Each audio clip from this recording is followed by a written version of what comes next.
Have you seen the headlines that you can eat meat to prevent getting dementia? Well, I haven't seen those headlines either, but it might be surprising because a new study is suggesting exactly that.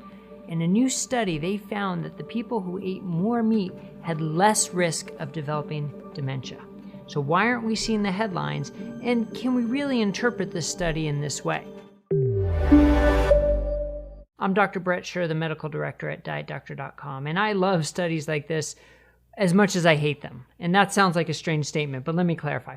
This is a nutritional epidemiology study, and as we've said before here at Diet Doctor, this is sort of the lowest quality of evidence that exists. It really doesn't tell you much about whether the association you're finding is a true association or not. There are so many confounding variables, and this study is no different.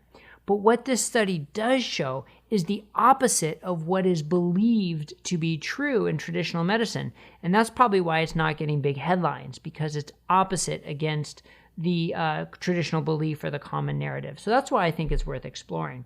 So let's take a look.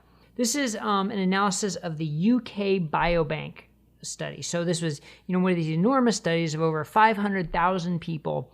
And you just follow them over time. They were enrolled between 2006 and 2010, and they all fill out a food frequency questionnaire, 47 items. What do you eat? How often do you eat it? And then you get asked again, a number of years later. Very poor data quality. It's sort of the best you can do in these huge trials like this, but it's poor data. And they follow them over time, and then for this particular analysis, they said who got dementia, who didn't, who got Alzheimer's, who got vascular dementia, and then try to correlate it with what they ate. And their conclusion was processed meat had an association with increased risk of dementia, whereas unprocessed meat had an association with a decreased risk of dementia. And in fact, their words were that unprocessed meat appears to be protective.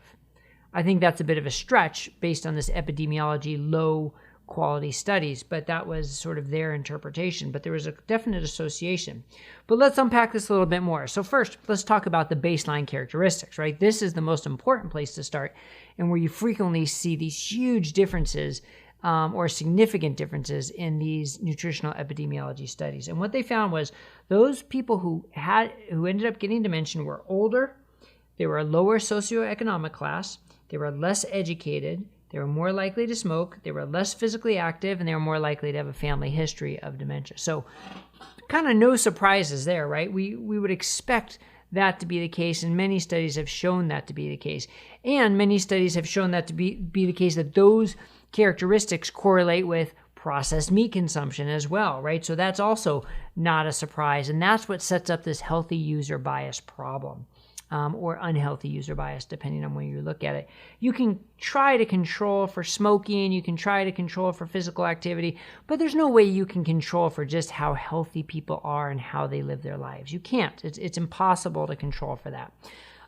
So are you just picking up this, confounding variable as healthy user bias, or are you picking up a real effect? Well, now the next question is, though, how do you define processed meat? Because processed meat can be huge variable as well. And I found this interesting.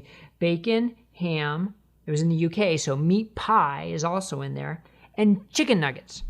Now, when I think of processed meat, I don't think of chicken nuggets. I think of chicken nuggets as what, kids eat. But do grown-ups still eat chicken nuggets? I guess maybe they do, all the breading and the flouring.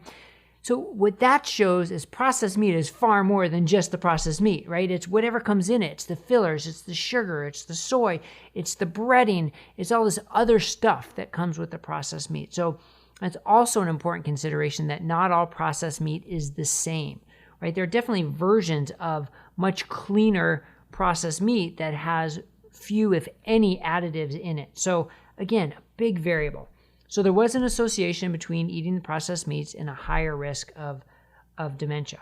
Now, again, it wasn't high in the scheme of things, right? To really, in a nutritional epidemiology study like this, it should be above a hazard ratio of 2 to really get your attention. And these were in like the 1.3 to 1.4 ranges. So not very high, not really all that dramatic, but there was an association. But then they looked at the unprocessed meat, and it was about 0.8.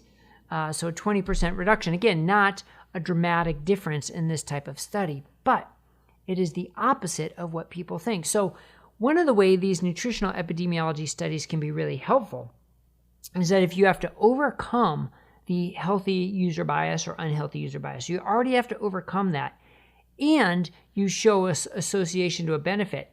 In my mind, that pretty much eliminates any chance that there's a harm, right? Because could there be a harm for eating red meat if less healthy people at baseline are eating red meat and they still have a lower risk of getting dementia? Like, how could the red meat be contributing to a worse scenario, a worse outcome in any scenario there? And I think the answer is no. So that's what I find so interesting. You know, if this study had showed that eating red meat was associated with a higher risk of dementia, I think we'd see a lot more headlines. That's my personal opinion, right? That's not science-based, that's my opinion.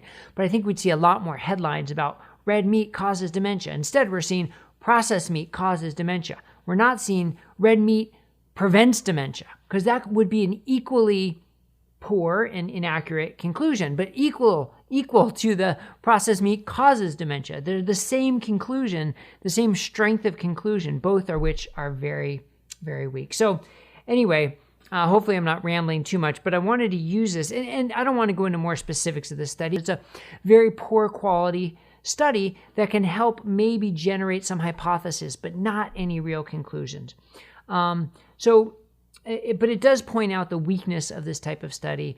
It points out the biases with how people present it, right? I'm excited about this study because it fits my bias. Okay, some people might say that, and I think that's a fair assessment.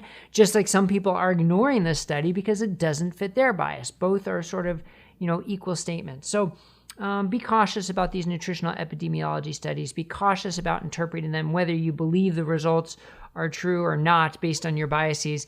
Try to focus on the science. And when it comes to these studies, the science is almost always weak. It does not prove causation. And there are so many confounding variables, whether it's the healthy user bias or whether it's, comparing chicken nuggets to the cleanest, no additive bacon. Are those equivalent? No, definitely not. Or the venison jerky with no additives compared to chicken nuggets, or compared to a sausage that's full of sugar and fillers. Those are just not equal. So it makes it confusing. And I know we like things simple, and it helps to have simple answers. But nutrition's not simple. We got to be honest. And studies that try to make it simple, that try and combine too many things, aren't doing you any good. And they're not doing science any good. They're not helping further our scientific knowledge in a meaningful way. So I hope this was helpful to give you the perspective about these nutritional epidemiology studies in general, and certainly this one in specific. Eating meat has no association with dementia. Just like when you really look at the data, it has very little, if any, meaningful association with cancer, or with heart attacks, or strokes, or other or diabetes, or other poor health outcomes. The strength of the data simply isn't there. Anyway, I hope you found this helpful. Please click the thumbs up for a like, and hit the subscribe button. Leave us a comment. We love to hear from you, and we want to make sure you get all the future updates from Diet Doctor News here on YouTube. Thanks a lot, everybody. Have a great day.